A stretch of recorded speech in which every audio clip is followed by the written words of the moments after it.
All right, thanks for tuning in to the sports section as we analyze and comment on the leading headlines in the world of sports. We're going to start by giving out our weekly Wuhan Coco Virus Award. Here's our award right here. See it? 2020 Wuhan Coco Virus Ball. Really a ball. A ball. Anyway, we're going to give this out every week. And this is going to be given to the individual who has the ball to stick up for the pathetic, silent majority who knows you have just as much a chance of being hit by lightning in your lifetime as you do dying from the COVID-19 virus. Okay? 2020 Wuhan Coco Virus Ball. Very nice. All right, this week's award is going to go to PGA Tour Commissioner Jay Manahan. And I'm going to read what Jay said this week that I absolutely love. I think we all need to remind ourselves that we're all learning to live with this virus, and we all need to learn to live with this virus, both as individuals, as family members, and certainly within our business. We're clear that this virus isn't going anywhere. Now, the reason I love this statement is Manahan is reminding us that we're going to have to live with the virus like we live with so many other viruses, diseases. At any time, you can be killed, injured, something goes wrong health wise. And I've had this happen in my life before, not just to me, but to someone close to me, completely changed their life. And like that, one day everything's fine. Next day you go to see the doctor, and the doctor tells you you've got basically a year to live. And I'm sorry, but maybe a few months ago, I can see people not agreeing with that statement because we didn't know the facts at that time. You can't say that. This virus transmits and gets passed through from individual to individual very fast. It could spread very fast throughout the entire country. Millions of people can die.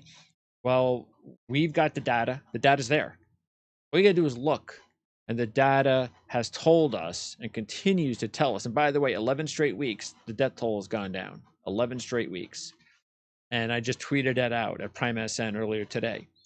So there is good news. There's a lot of bad news still for certain people, no question about that. But for the majority of people, we're now having to live with something just the way we live with any other virus that happens to kill a couple 100,000 people or a disease.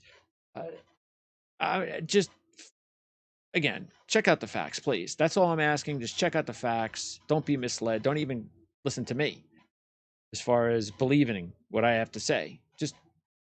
I mean, you got Google, man. It takes you 5 minutes, less than 5 minutes to check out the facts yourself. So someone like Jay Manahan, who, I mean, this is somebody who we need in our, especially of course, sports, because that's all I care about. I don't care about politics. I care about sports. I care about the commissioners, the leaders. And sure, it's great outside of sports to have other leaders and other industries stick up and say positive things, that because there are a lot of positive things, but also just being realistic.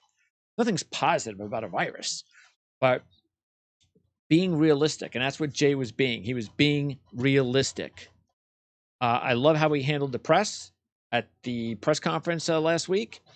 And because there was about, I think, 4 players that had tested positive for the virus. So there was this panic in the media. Webb Simpson won a tournament one day. The next day, he withdraws because a member of his family had the virus, and which I completely agree with why he decided to get away from the event and go take care of his family. That's exactly what he should have done. But you know what? There's another 150 players that can play in the tournament.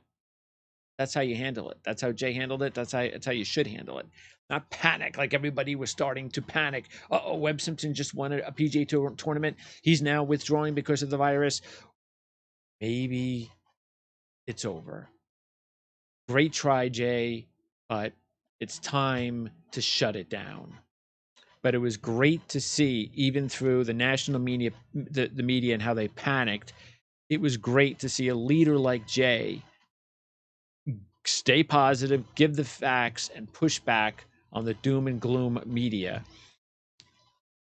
And these people, they sicken me, because if you're going to cover sports, I want to see people cover sports that love sports, because if you love sports and this is what you do for a living as a member of the media, then you shouldn't be so negative. I'm just sorry. And because there are positive facts out there, why don't you show them? And when you have these press conferences and you have someone like Jay out there, why are you being so negative with him? Let's play some of these clips, and you'll see exactly what I heard and what I got out of this. Start with the first question is going to have to do, and look, we're going to go with the first question, which has to do with what he feels privately. Not hey, let's try to be friends here, Jay. Privately, what do you think about the reputation and safety of whether or not it's viable to continue? Well, let's listen into the Q&A here. All right, thank you, Mark. You'll turn your video off. Our next question will go to Ewan Murray, The Guardian. Ewan, if you'll unmute yourself.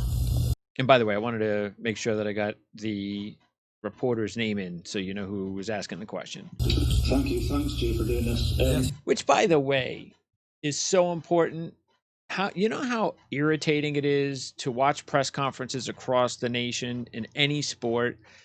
The one thing that is so annoying is when, and this is professional. I mean, you're talking about NFL press conferences, and the coach is answering questions, and I can't hear the freaking questions. I can't hear who's asking the question, and I can't even hear the question, because professional football teams don't have their crap together in these press conferences. They can't take mics or have mics passed around.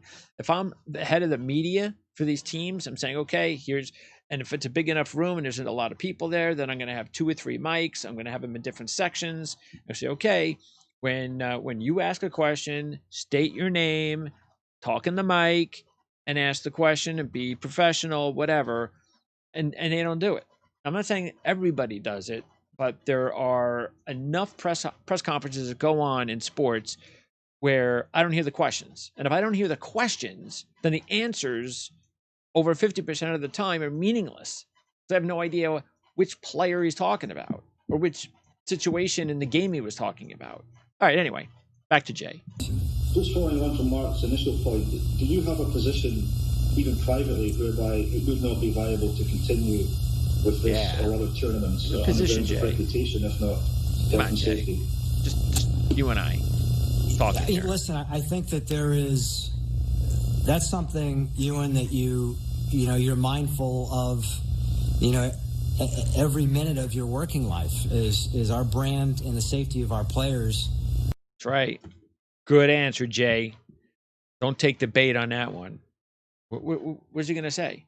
Yeah, I don't know. Privately, see, I got a job with the PGA Tour, but privately, yeah. And I could even wink. Privately, yeah, I don't think it's really viable to continue. Yeah. All right, let's go to the next one. Wondering how the national climate affects your decision making, even if the tour numbers stay somewhat where they are. As you see, cases are surging in various states that you're going to be visiting or down the road. How much is too much just within the United States as a whole, where you say we can't sustain our bubble no matter how hard we try? How much is too much? How much is too much, Jay? Come on, Jay. How much is too much? And 15 or 25 players didn't test positive for the virus. Okay? There were 4 players, and Webb didn't even have the virus. How much is too much, Jay? Come on. This is just I'm surprised you're going on like this, Jay. This is golf. Alan, so we're sitting here in Hartford, Connecticut, and in the weeks that preceded our arrival here, as I said throughout, every market we go to, we're an invited guest. Yeah, this goes on for a couple minutes. You can check out the press conference you want. We don't have that much time. All right, let's go to this next question. Reaffirmed his support, is excited to see us get the Travelers Championship underway. Is it safe to say, though, that you're concerned about what's happening nationally? Is it safe to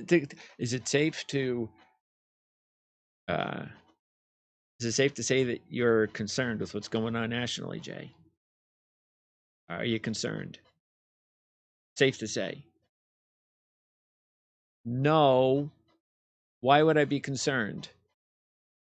I mean, where do these questions come from, man? It's almost like it's almost like the political press conferences. They're like gotcha questions. They're trying to get him to slip up in a way, which is again why Jay is getting the ball this week. All right, couple more. Where are we? Okay, here's one. Just to follow up, in about 3 weeks, for the first time since this all happened, the memorial's going to have fans, even though it'll be a reduction in what the number would have. Fans, yes, the memorial. Comfortable with having 8,000 plus fans at a golf tournament, knowing what you know now about COVID? Do you still feel comfortable? 8,000 fans, knowing what you know now about the COVID. Do you still feel comfortable, Jay? Alex, I will tell you that, our team working closely with Dan Sullivan in the Memorial Tournament Dan has done an outstanding job. Again, a long answer. You can check it out for yourself, but he does a good job answering that one. And we're going to close it out here with the most pompous question of them all. Yeah, so we've seen the players fist bumping, high-fiving, standing next to each other in tee boxes, going out to dinner together. We're here as well. Do you feel let down by the players? Not at all. Not at all. Slam dunk, mic drop, not at all. Jay gets the ball just for that one. Not at all. Listen again to this pompous question. Where are we? Here we go. Listen again to the question. We've seen the players fist pump and high five. And he goes on and talks about going out to dinner. They high fived and fist pumped. They went out to dinner together. Oh my goodness. Do you feel let down, Jay? That they fist pumped and went out to dinner together? Don't you feel let down, Jay? How can you not be let down, Jay?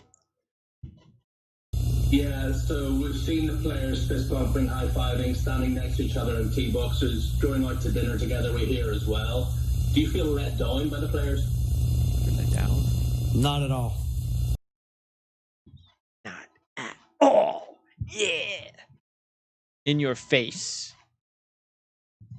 Thank you, Jay. That was awesome. The Wuhan 2020 Coco Virus Ball. Jay Manahan, you the man. By the way, not this ball.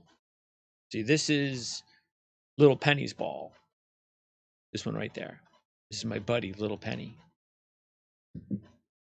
This is the Wuhan virus ball. Okay? This ball ain't going nowhere. Hold on to that ball there, Little Penny. Okay. Now, the other thing that really gets me going at this time is that people, when you hear people and athletes, especially athletes and coaches, and the ones that talk out and say that sports is a not essential part of society, that irritates me to no end. You want to know what kind of society we would have without sports? Have you seen the rest of the world? Without sports to preoccupy your personal time, you know what you get? You get a wandering mind. Have you seen countries, millions of people around the world that live in societies without the gluttony of sports that we have? You see, even the Middle East. I mean, what happened to places like Iraq, and how many times have you heard the tales or the warning signs of you don't want to do this and that to these societies because if you do that, you're going to breed terrorism. Well, part of breeding terrorism isn't just having Americans bombing you. Part of it is because it's not the bombing part. I think people sometimes think, oh, they're bombing us and they're trying to kill us, so we hate you. No, it's not just that. See, it's sort of like what we're going here in the United States over the last few months. It's like we've been bombed and everything has come to a standstill. Our lives have come to a standstill. It's everything after the bomb is what breeds the terrorism, because they have nothing. They have nothing to do. What are they going to do? Well, hey, somebody is telling me that they'll pay me and food me and house me as long as I'm a terrorist. Wandering minds. Same thing that's going on in this country. There are probably more people that have died of depression and suicide or been diagnosed. The percentages have gone up tremendously, like never before, thanks to the COVID virus. Anyway, those people, the ones that say that sports is not essential, the athletes, the coaches and the so forth, especially the ones, and most of them have a lot of money. Most of them can afford to not have sports for a year. Most of them can, if not all of them, but most of them. And how do you think, every time one of them says something like that, non-essential, we need to be careful. I'm not sure we should have a season this year. Take away their sports contract and substitute it with the contract of the unemployed person that needs to have sports going, because that's their industry. And if there's no sports, there's no paycheck. And if there's no paycheck, you lose your home, you lose, again, the whole trickle down with the family, everything is just, it's hell on earth for these people. What do you think these players would do? What do you think these coaches or these high ups would do if the roles were reversed and those contracts were switched for contracts of $40,000 a year, and that was taken away from you and you had no income coming in? Do you think any of those people, any one of them, would respond the same way? Hell no. That's disgusting to me. That's why those people, that's why you hear all the time about these athletes, especially, and again, it's whoever. I don't care who they are. But if you're 10 years old, 15 years old, and then you're, let's say, the next 20, 25 years of your life, you never have to worry about money. You live in a bubble. And it's that bubble where you get these responses regarding this. Oh, we need to be safer. We need to, and I'm not saying you shouldn't be safe. You shouldn't be safe. All I'm saying is now we have the facts. Look at the facts. All we're saying. Look at the facts. And if you look at the facts, you'll see that you have just as much chance being hit by lightning in your lifetime as you do dying from COVID. It's just the facts, man. Okay, next. I love this story. ESPN, the network that lost more fans faster than the virus lost jobs, reported former Iowa running back Akrum Wadley detailed several allegations of mistreatment by current and former Hawkeyes coaches, writing that playing for Iowa football was a living nightmare. Wadley, who played for Iowa from 14 to 17, mentioned head coach Kirk Ferentz, coordinator Brian Ferentz, and former strength and conditioning coach Chris Doyle in the allegations. Published on that so respected outlet, Facebook, by Robert T. Green. If it's published on Facebook, it must be legit and it must be serious. Robert T. Green, whose sports advisory firm is working with several former Iowa players to voice their experiences with the program.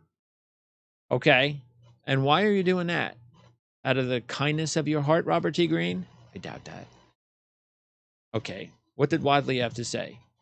Let's try to keep this. Can we keep this serious? Yes, keep this serious. I was threatened by Kirk Ferentz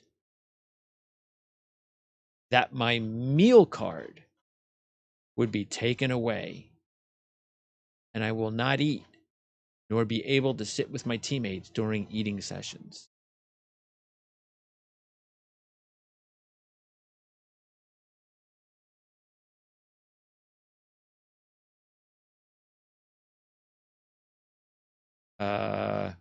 He did follow through on his threat, said Wadley.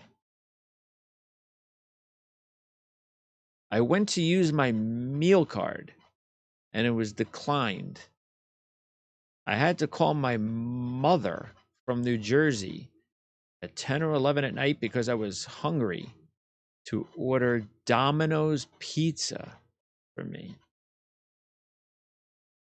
Or I would have to go to a fan's house earlier at night to eat because there was no way I was going to be able to make it through the next day, vomiting, being weak, and be able to make it through school and practice.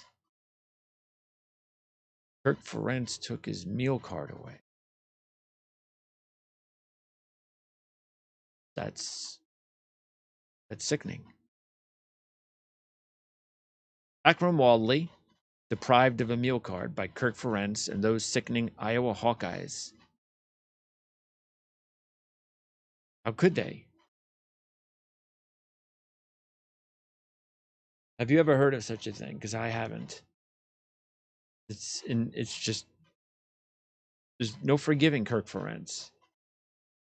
If the Iowa coaching staff doesn't kneel to Wadley and every other former player who had their meal card taken away,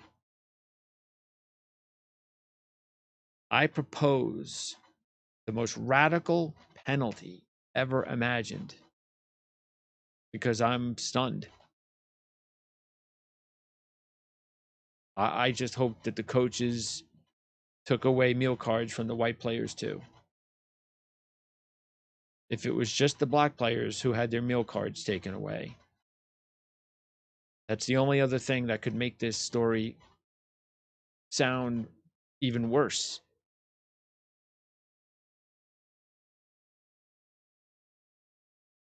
I can't defend Kirk Ferentz. I just can't. I can't defend him. I know my buddy here can't defend him either. Indefensible. I know. Fun and games is over. It was time to get serious there for a minute, and I dropped the ball. Meal card. In a way.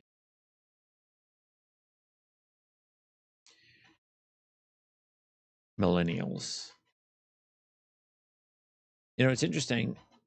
About 10, 15 years ago, when we started hearing things that really... Remember when we started hearing more about the giving trophies away for... What was it? You get a trophy for showing up, contributing, whatever the hell I called it. Contributing, whatever it was. And they've had this for many years, but it really was all the rage when the millennials came about. And it was a big story back 10, 15 years ago. And we talked about, and there was things like timeouts and all sorts of other things that we goofed on. We were like, come on, how are you treating these kids? You're treating them, they're going to be sheltered and think that everything in life comes easy. You're not toughening them up for society. They have to be toughened up. And then it kind of went away. And this is the result. This is it. What you're seeing with what's going on with a lot of the not some of the people who are protesting right now, but there's a good percentage of them, the way they're acting. And Akrum Wadley, I mean, he sounds, remember we used to hear stories just a few years ago about, wasn't it, who was it? Was it Leach? He lost his job at Texas Tech because he, what was it? The Craig James kid, I think maybe. They put the kid and they locked him behind a, I don't know, they locked him in a closet or something like that. And at that time, that even seemed, that was a little, oh, come on, you got locked in a closet, dude. Did you watch the, what was it? I forget the name of the ESPN documentary on Howard Schneid. It was, wait, what was it on? It was on Bear Bryant's team.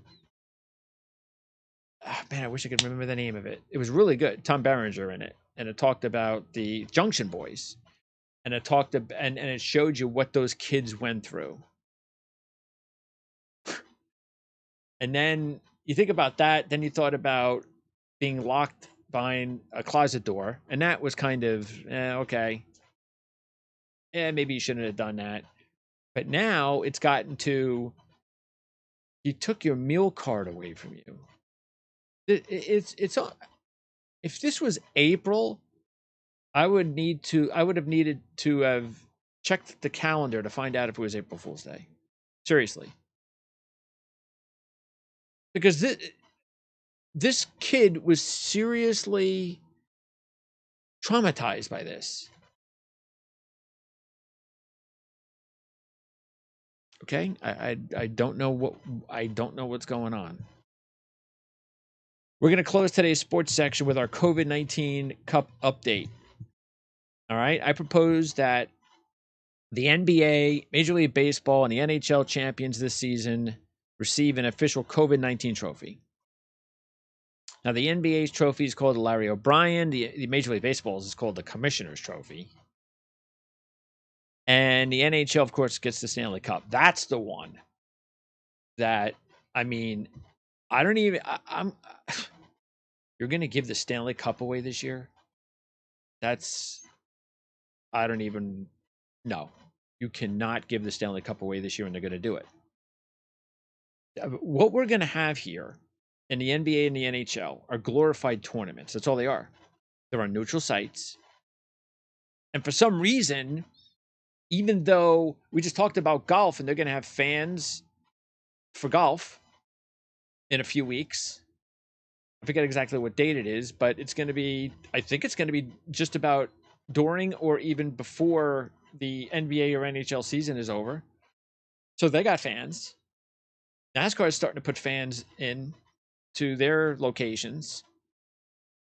I forget which is the first one, Bristol. That's in a couple of weeks, a few weeks. Now, I know they're outdoors, but if you don't think that the NHL and the NBA, because I know for a fact they can bomb these arenas and ensure that if fans go into the arena, that they will not catch the virus. I'm not going to go into all the particulars. Once again, do your research. But the remedies are out there, the temporary remedies for something like that. But the NBA, the NHL doesn't want to go there. Optics. That's what they're concerned with. Let me tell you about optics. Fans don't get this. They really don't. But let me tell you, because you're dying for sports.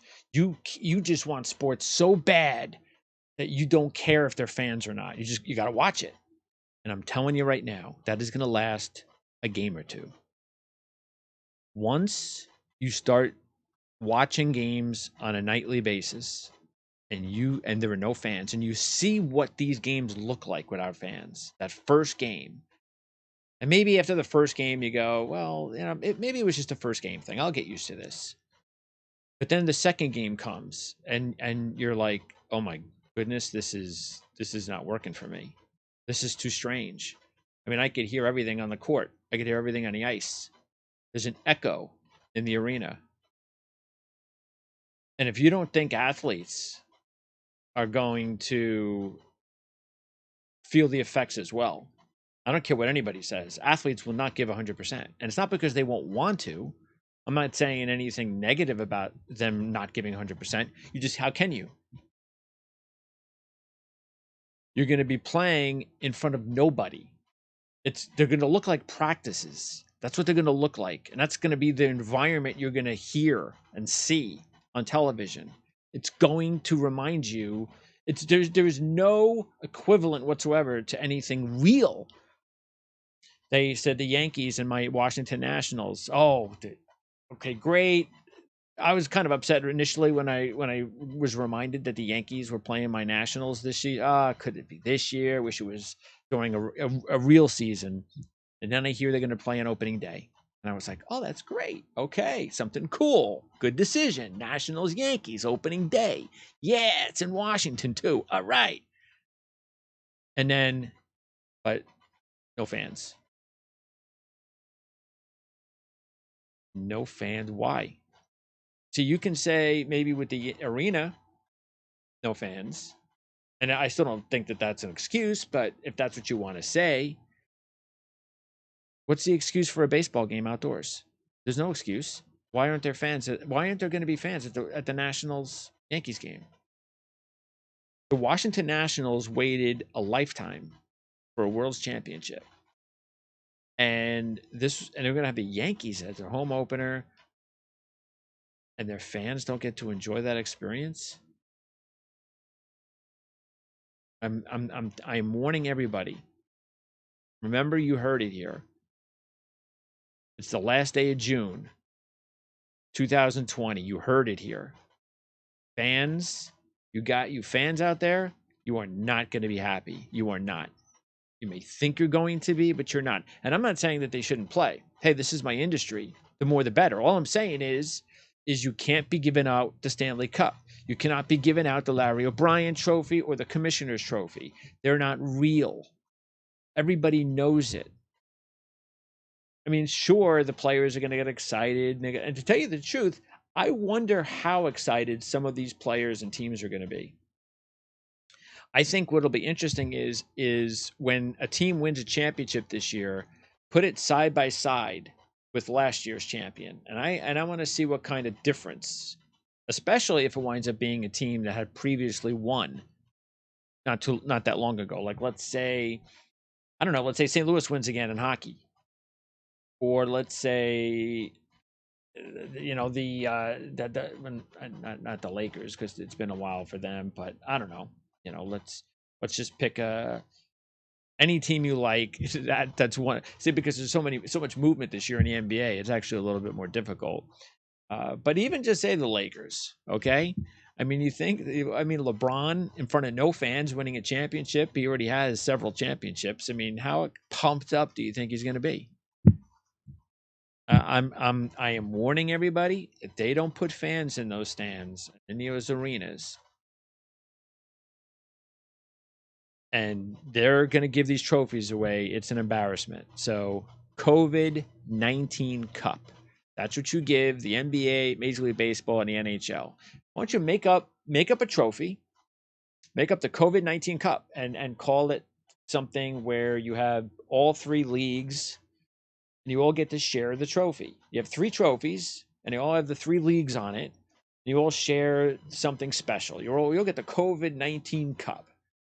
And here's the 3 teams: NBA, Major League Baseball, and hockey. And these are the teams that won it that year, and we're going to hold over those other trophies, including the Stanley Cup. Oh, give the Stanley Cup away. That means you're going to have players skating around the rink with a Stanley Cup, and nobody's in the stands. Speaking of hockey arenas, Seattle's new NHL arena, the Climate Pledge Arena, which is so Seattle. So nice name. Anyway, why not just go all out and call the place the Chop? That's what I say. Call it the Chop. Now, you're not going to call it the Chop. So you know what you do? You adopt it. It's your little pet name, the Chop.